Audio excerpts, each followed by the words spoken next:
Good morning, everyone.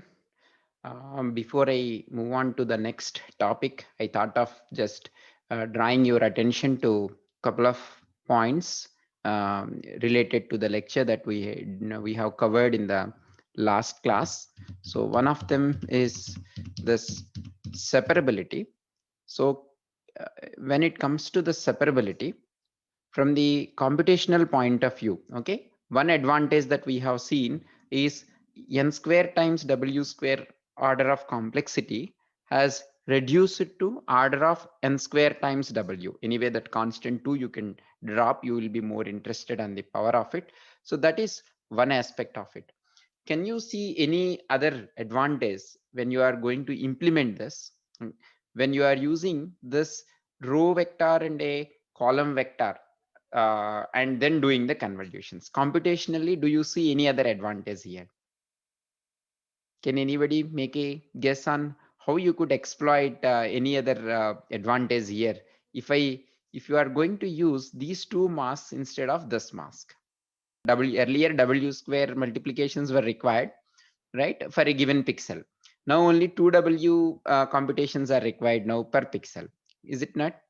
That is already taken care. Maybe I will also give you a hint in terms of parallelizing your code. Do you see any advantage here? That's the hint here. Suppose you are going to parallelize, you don't want to run the code one after the other in a sequential manner. Can you now see any way of exploiting or profiting from this way of row vector and column vector? Separate threads or something. One Right. thread will be okay. One thread will basically do the column multiplication. Other thread will do the row multiplication. In the Uh, end, if we have to combine it, then I'm not sure on the details, but yeah. the final one will be added Right. or Yeah, multiplied. that is one aspect we could think whether it works or not. I don't want to combine these two. Let me do these two operations sequentially. But can I pixel wise operations? Will it now you will be given, like, say I would give you some n number of threads. Okay, n number here I really mean capital N here. Can you now exploit something here? If I give you n number of threads, how are you going to write your code? To Sure. a, So because it's a row vector, we don't have to take, when you're taking a row vector, you don't have to consider the up and like the pixels above and below. So you can just excellent. have n kernels like in a row, in a column, and then Excellent. keep on. Perfect. Perfect. So what you do is, now suppose when you are going to do operations with this, notice that it depends only on the values of the pixels which are there in the same column. So what I would do is, while doing this operation, to each thread, I will give one column of my pixel and do this operation. Okay. And then I just need to combine everything at the end when all column operations are done. Similarly, again, after the end of this, I will combine all these results. That is where again I have an n square, n by n matrix again. Now, when it comes here, what will I do now? Instead of giving the columns, each column of your image, what would you give now? You would give each row of the image as an input and then convolve with this. Okay, of course, a similar thing with some buffering you could have done with this thing also, where you ignore the, you take some, those who have remember that overlap add and overlap save. Okay, similar which you have done earlier in, I think, while computing the DFT and all, you would have studied those methods. So similar thing can be done with this as well, but this is very trivial. You don't have to do much here. Just anyway, even when you are doing sequentially, you need to take care of the boundary pixels at the other at the extremities. That is still the same thing, but you, without any additional modifications or tweaking, you simply here to each thread give one column, you let that run and then combine. Okay, this is something you keep it in mind. Don't always look for systems that have high RAM and high RAM values. So you see how smartly you could parallelize things and you could make use of things. So this being one example there, such things you should always keep an eye. Okay, so fine. Excuse me, sir. Yes, A yes, doubt. yes. Same example. I had a Hmm. doubt in that. Uh, Okay, so first we have an n cross n matrix of Right. pixels. Right. Now we have this one column and one row. Right. So are we just going to like, instead of multiplying by the kernel, like instead of multiplying individual like pixels by this whole kernel, we are going to take, we first multiplying it by a column and then by a row, right? No, what I'm saying is you see parallel thread till here. This is one thing. No, not sir, not for parallel thread. I mean like for the regular case. Okay. Like, Yeah. Tell me. without parallelization. Okay. Without parallelization, what we're doing is we're doing regular convolution where we have Right. one 3x3 kernel, Correct. and we are sort of moving it over the pixel, like the whole this thing. That's right. Now for if we are parallelizing it, how did you like split it into like row? Column wise? Maybe I will just draw something here so that it would become like a simple example or something. Yeah. See, for example, I have an image like this. Okay, hope the screen it is visible what I am drawing there. Okay, so now what you will do is, let's say I have how many did I draw? 4 columns. So this column to one thread, what I would do, I would give this column and this convolving it with this. So 1D convolution. This I would give to another thread. This column convolved with again this mask. Another column, this for another thread, this column again convolve with this mask, and another thread convolve with this mask. I get the results, and then again my output image will be of the same size. So whichever I get the results, I would keep then combine them here by putting them here. Okay, so this I would wait till process of each thread is complete, and after that what I would do, next time I would give this row with 1 to 1, this one, and then whatever result I would get again in the output one, that would come into this row, right? And then I would give this followed by this again. Okay, this will be another thread. The result would again sit in the output matrix in the same indices as here. Yeah. So it's just like first you do a column wise threading where you give each column and then convolve it. This you do simple 1D convolution. Okay, and then you wait till the results from all threads come, or in other words convolutions from each column come. You put them all, and now you have a new matrix. Let's say initially you have M1 matrix, now you have M2 matrix. Now this M2 matrix, when it comes to this one, you now give to thread in row wise and then convolve with 1 to 1. That's all. Okay, just think in similar lines. So with that, I would now move on to spatial filtering for template matching. Okay, this is what I would go through now. uh, what do you think is the difference between image processing and computer vision? Which operation you would refer to as image processing operation, and what you would put under the basket of computer vision? Again, of course, this line of demarcation between computer vision, image processing, image understanding, all these names is very blurred, but still you could still draw a line between image processing. When do you call certain operation as image processing, or when do you call a certain task as an image processing task, or a certain task as computer vision task? Can any of you give it a try? So maybe in computer vision we have we recognize objects Hmm. in a picture, but in image processing it does not deal with that. Yeah, it is in fact recognizing objects, you are right, but it is not the only task computer vision does.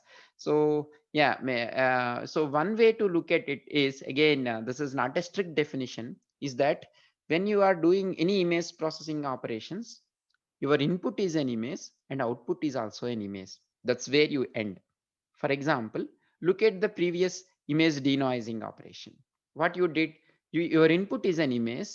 You are of course trying to make sense of what it is there and what kind of nature of noise is there, and you are doing, but still you end up with just getting yet another image, which is a kind of a denoised version or an enhanced version of your input image.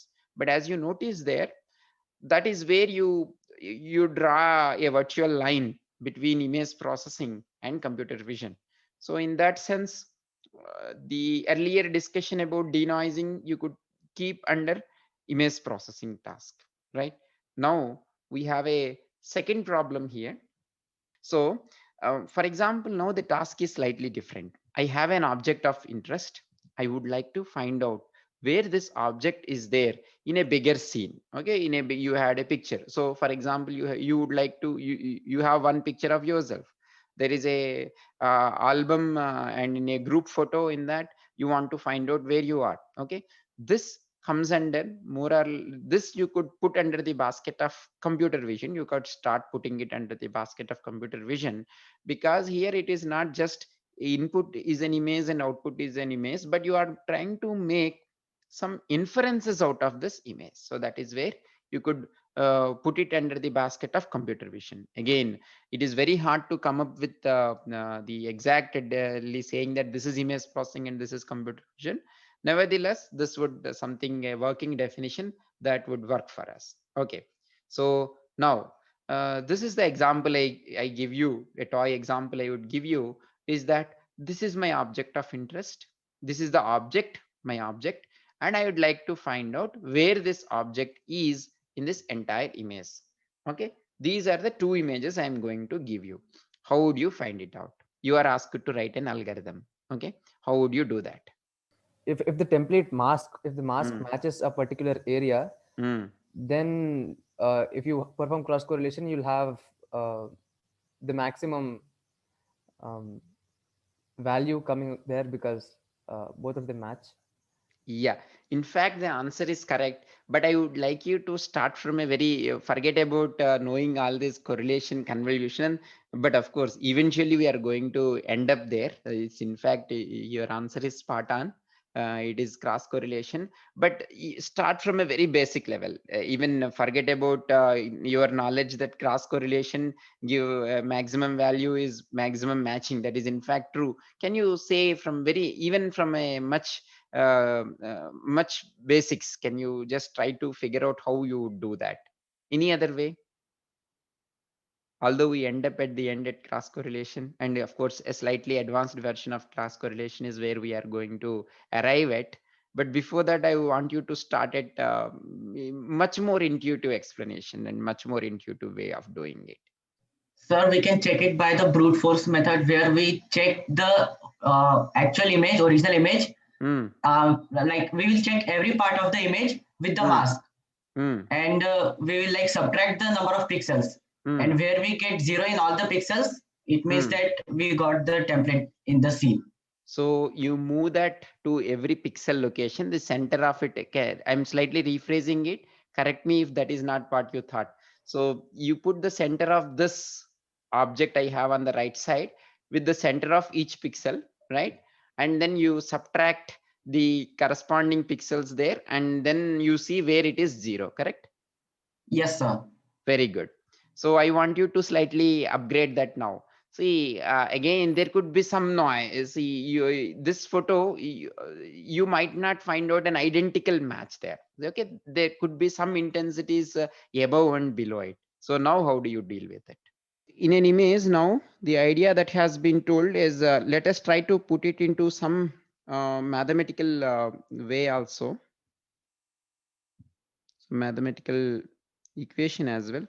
Let's say I have an image, right? And on that, now you have a smaller one for which you are trying to compute it. The idea that has been told is you keep this at every, this is the center of the pixel. You keep the center at every pixel location here, and then you subtract the corresponding elements, right?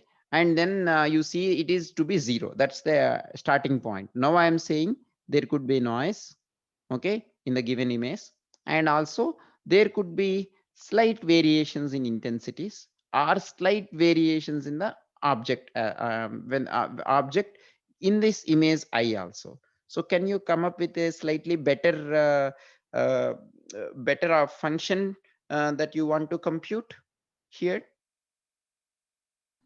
So we can do pre-processing like blurring the image and normalization. No, see, even if you are blurring, then you will not get 0 anymore, right? So don't take 0. So what you earlier, let us write it, for example, some distance metric. Okay, you are computing, let's call it as d, and image as a function f5, let me write it. So this is a function of x comma y, or I call it, denote it with f. This let me denote with h. Okay. And location, let's say, let me call it as I comma j here. Okay. Now again, let's consider that this is of k cross k size. So I would have u varying from minus k to k. Please write along with me in your notebooks. V varying from minus k to k. Okay. Earlier what was mentioned is you take f of, if you are taking simple difference, I plus u minus h of, right, u comma v. That is what has been told, is it? Now the another thing that has been now better is you take square of this thing. This is much better, because if even slight variations are there, now don't try to get for 0, but you rather look for when is this function minimum. So you look at, so the value would be that you try to minimize for given value, for which values of I comma j this dfh of I comma j is minimum. This is what you would try to look at. Is it making sense to everyone? Just a doubt, sir. At Yes, this please. point, like since we are doing minimizing like a particular function, this isn't this something similar to gradient descent? Because like we are sort of Yeah, we have to. yeah. In one way, it is different because we are now going to calculate it for every pixel. In gradient descent, what you are going to do is, depending on the gradient, you are making an inference and making steps. On the other hand, no doubt this, we are looking for which values of I and j is minimum, but here we are looking comprehensively at every pixel. So now, is this function that we are writing, we will see how to solve it and all, we will see it shortly. But before that, is this function everybody is convinced with what I have written? Sir, what if the image is scaled? Yeah, that problem, good point. We will come to that. Okay, this is still, this cannot address that. So let's try to expand that function now. So what would that give me? U is varying from minus k to plus k. Okay, v is varying minus k to plus k. What would happen now? Can you just separate and give me the terms separately for each one, how it would look like? U, again, I'm not writing the ones completely. Minus k to plus k, you keep it there. H square of u comma v, okay, minus 2 times, again, summations giving me variables u and v, f of I plus u and h of, sorry, f of, is it I plus u? I thought somebody should have pointed it out earlier Yes, sir. itself. It What is is that? equal to, I should have written it as I plus u comma j plus v here, right? You all also assumed the same. I plus u comma j plus v, right? So this I should write comma j plus v here, right? Here also, this would be f of I plus u comma j plus j plus v, or minus, anyway, j minus v also I could write. It is not going to hurt as long as my mask is symmetric. But anyway, let me keep for the time being like this. Is everybody fine with this? All I did is I just did a minus b whole square equal to a square plus b square minus 2ab, and then I am separating those terms. There is no harm, right? So the goal now is we are trying to find out the I comma j values for which this is going to be minimum. Then what about this term? Can you comment about this term, how it is going to vary with respect to I and j? Constant.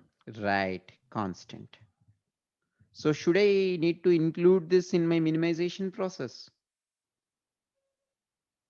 Is it essential? It's just like adding same value. So I could ignore this in my minimization process. This term is not required. Now, suppose I am making an assumption here that if this term is approximately constant. Okay, so this is an assumption which can have violations as well. We will come to that. So all I'm considering here is just in this image, in this given image, any region if I am taking here, okay, whatever it is, I am going to take the region here and square all the intensity values there and sum them up. I'm assuming that this is going to be constant. Okay, it's somewhat a strong assumption, but we could still, let's make it for the time being. Then with this assumption, what will be the minimization? Then what is it that I need to minimize? Minimize for varying values of I and j. What is the function that I need to minimize? The last term, sir. Yes. So minus is there. Pay attention to it. Okay. F of I plus u j plus v into h of u comma v, equivalent to maximizing what I could when this whole thing is minimum, if I am changing sign here, that's then I could write this as maximizing I comma j here. So what is this function now? This is nothing but f of I comma j. What is the operation happening between that and u comma v?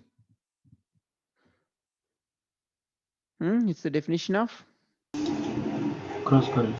That's right. So as one of you have rightly pointed out in the very beginning, if you are going to make an assumption that the sum of squares of intensities are in the given image for the size of k by k at every pixel is going to be constant, then if you want to find out where exactly this object indicated by this kernel H is there, it is equivalent to computing the the cross correlation of this with every pixel, and for that pixel where that value of I and j for which this value is maximum, that central pixel region around that of size k by k would give you the best match. So again, one assumption that has been clear to you is what is the, let's say now, what are the issues with this or disadvantages with this whole process? If you take a look into it, the first one is, of course, this is somewhat a strong assumption. Okay, this being that sum of over u, sum of over v, this f square function, okay, I plus u comma j plus v being constant is a strong assumption. That's one thing. Okay, now is there can suppose I did this let's say my initially my matching whatever my object is there is right away here itself assume that this is exactly matching with this. Okay, and or is there any way I could say that the matching is already done, or should I have to look later also for the rest of the image is not known? And even if I get a matching, how good is the matching? Can I tell from this value of what I get here? Is it possible to tell from the current one how good is the matching?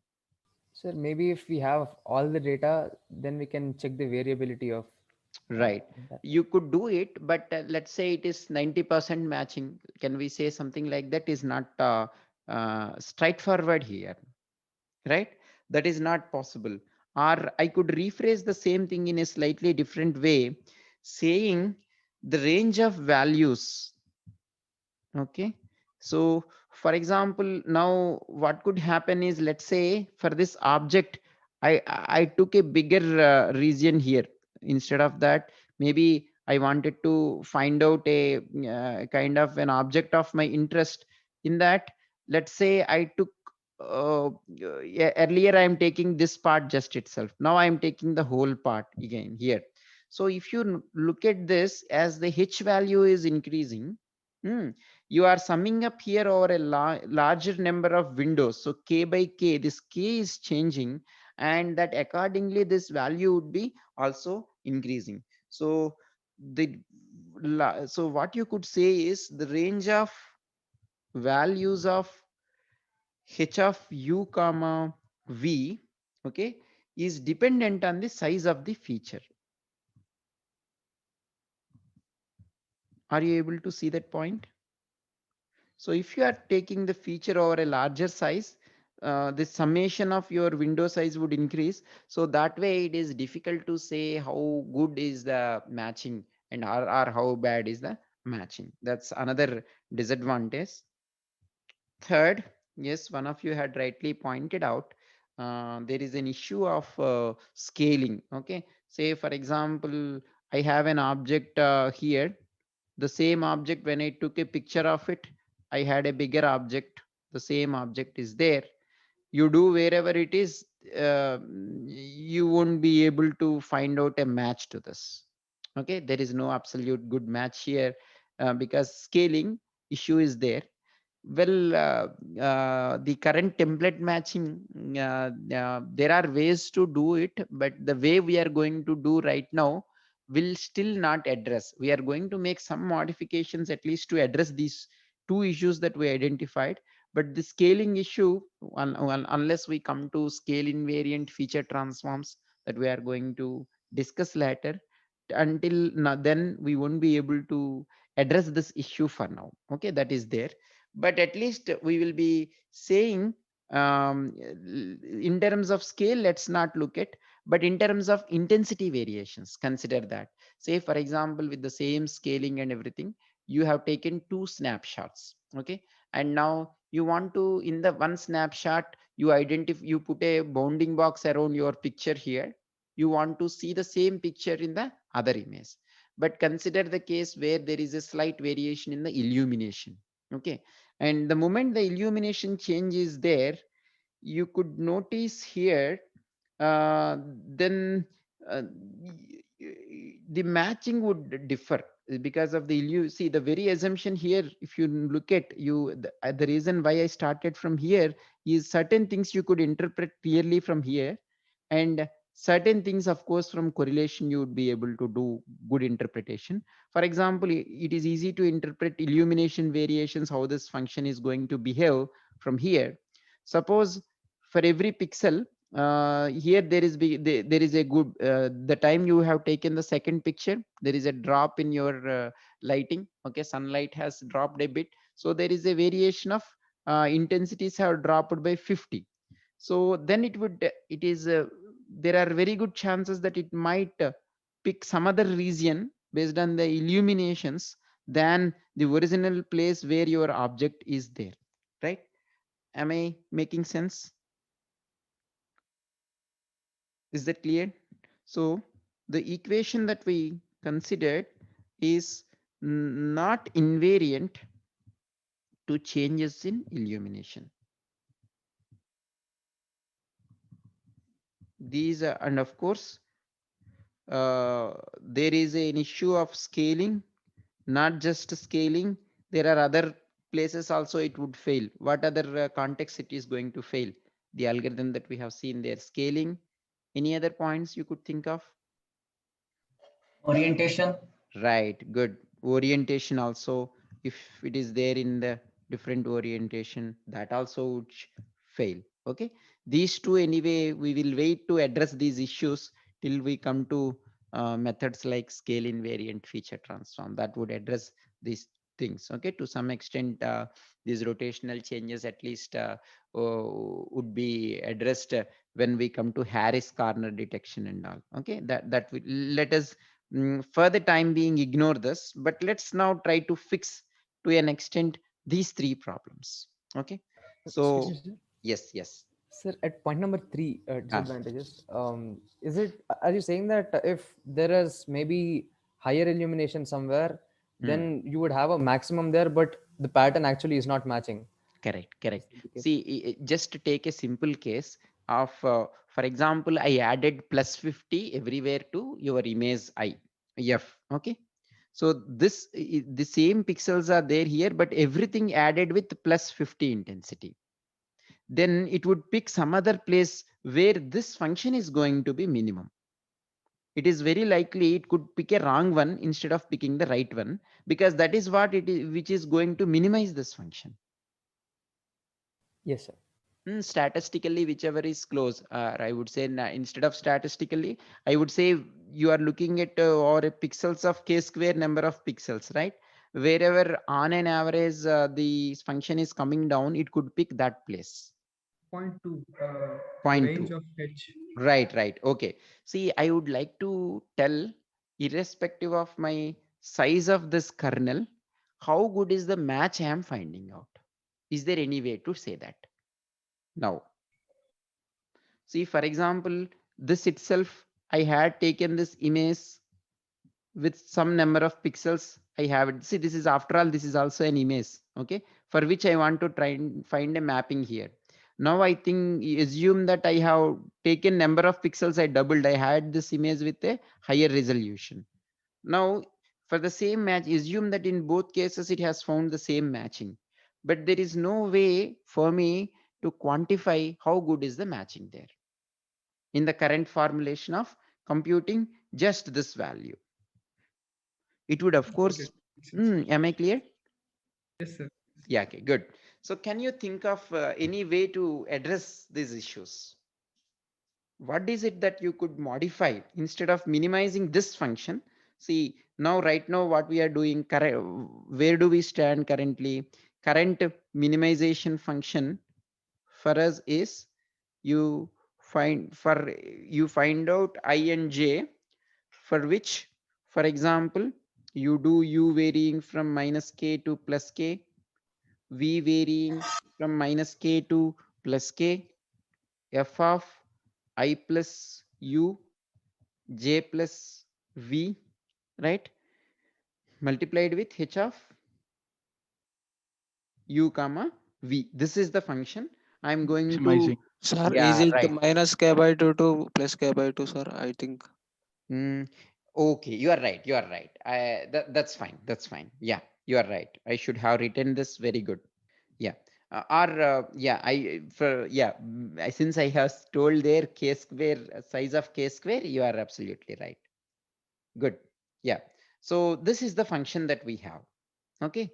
Now, can you modify this function such that these issues are addressed? Forget about the fourth issue. Just at least 1, 2, 3 are addressed. What do you think you can do? Sir, there is also one more issue. Let's Yes. say f of x, like pixels all are 255. Then we'll be getting the maximum value, right? So here it should be maximum instead of minimum. We are maximizing the value. F of I is all having 255, right? Then we Okay. are getting the maximum value. This should be maximizing. Yeah, sorry. It was again a mistake from me. I wrote above correctly, but this is a maximization problem we are solving. You are right.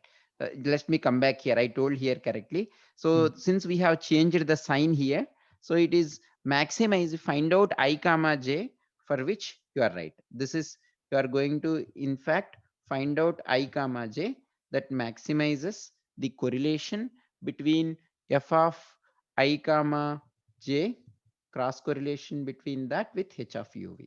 Yeah, good. Again, that was another mistake. That should have been maximizing. Right?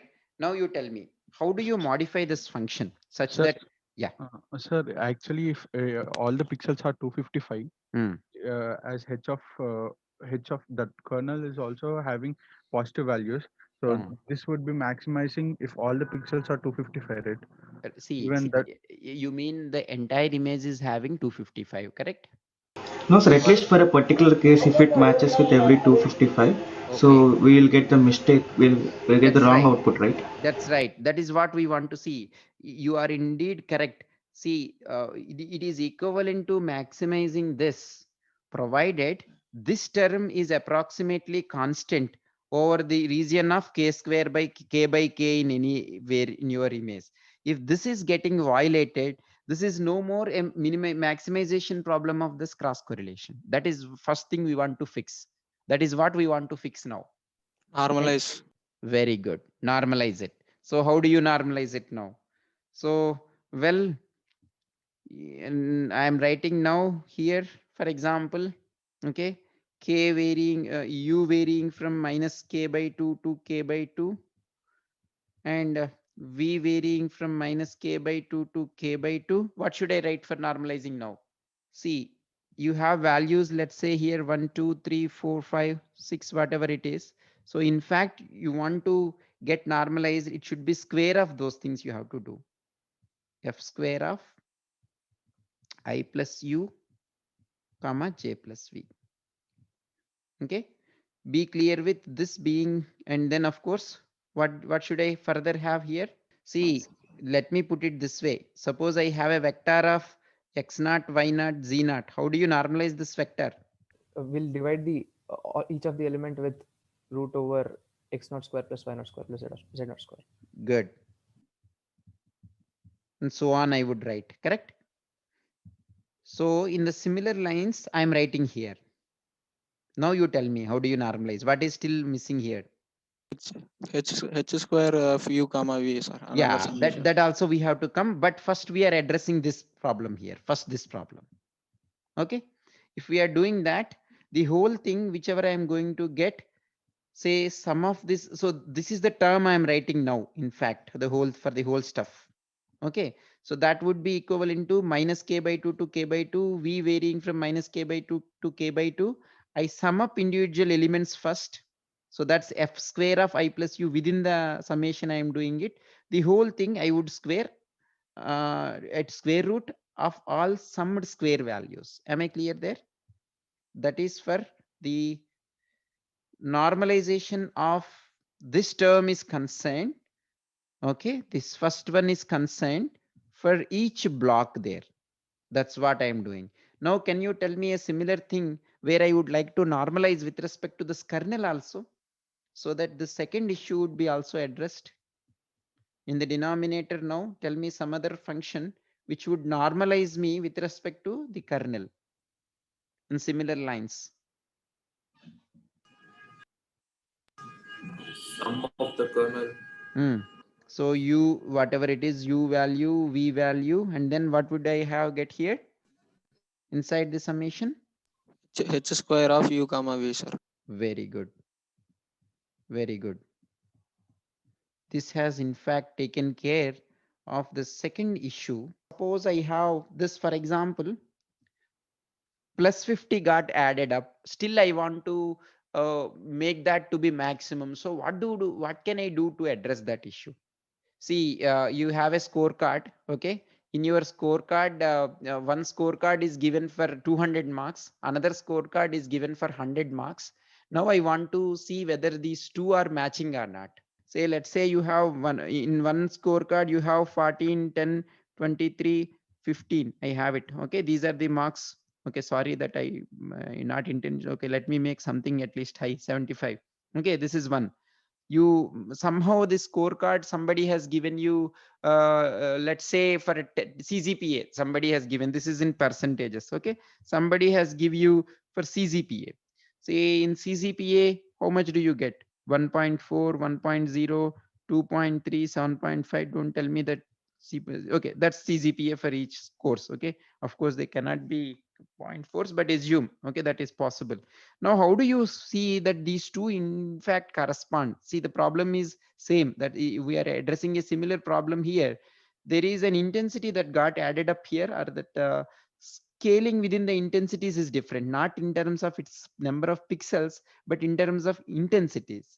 In terms of intensities, it's easy to fix. So then what can you do to fix this problem?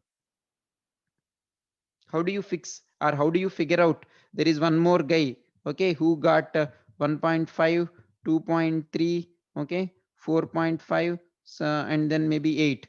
How do you figure out that these two are indeed matching? Out of this, you want to find out to which it is mapping. So what is it that you could do? See, I'm at the end taking a summation here. If you notice here, I'm going to take a summation here. Okay, now can you bring each one to a zero mean and then do stuff? So maybe I would write that also, so that then you would be able to see it clearly.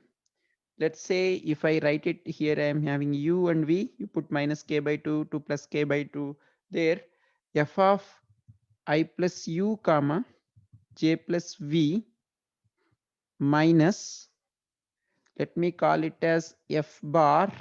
Okay, this computed for each window ij, this I am going to multiply with h of u comma v. Anyway, this doesn't depend on ij location, so simply let me write it as h bar. Right? Is that not going to fix the problem? So for that window, I am taking an average of it. Okay, I am subtracting that average here, whereas here for H window also I am going to compute the average and subtract it. Right now, if it is just a simple addition of 50 here, for example, anyway that average would be more by 50 here, that I am going to subtract. Are you able to get an intuition for this equation? This is in fact referred to as normalized cross correlation. You might have heard that, but I just wanted to, instead of writing it directly, I wanted to give you some feel for this equation. This is almost like what you get in the dot product. Okay, a bar dot b bar, if you have it, what you do, modulus of a. Okay, a bar dot b bar by modulus of a into modulus of b, something like that. It is, you want to find out a dot product between two vectors. Okay, if you want to find out, what will you do? A bar, you multiply the corresponding elements, something of that nature is happening here. So this is equal, sorry, it is normalized dot product, I should call it that way. You have two vectors a bar and b bar, so it's like a bar dot b bar divided by modulus of a into modulus of b, something like that you are doing it, but now of course it is a matrix there. Sir, why do we have to subtract h bar? Okay, it's just to normalize this also. See, this you have you brought it to zero mean here, but at the same time, if you bring it to also zero mean, now the good thing would be, what is then the maximum value you would get there? See, it is very similar to what you had here. For example, you have a vector a bar here, b bar here. The moment I do this operation, a bar dot b bar by modulus of a bar into modulus of b bar, then what's the maximum value of it? One. Right. What's the minimum value of it? 0. -1. -1. Correct. Okay. Similar thing happened with this, and this is also helping you to, for example, whichever values are there, you need to bring to 0, and then you do this operation. That would help you to have now your normalized cross correlation will be in between -1 to 1. -1 telling you that there is absolutely no match, 1 telling you that there are indeed the same. Am I clear? Is that clear? Yes, sir. But when we subtract it with the mean, and then we are dividing it with, in fact, the square root of the mean. Correct. So will we have 1 as the maximum value? Yes, you do have 1 as maximum value. That's right. But how, sir? Because like we're subtracting the mean and we're also dividing it with sort of the mean. So won't it be lesser than 1? Yeah, think about it. I'll also just have a in the interest of time, I'll stop here. I'll also maybe take a relook into it, but it will be 1. So that is for sure. But how to quickly tell it from here, I'll just give a thought about it. So I'll stop here.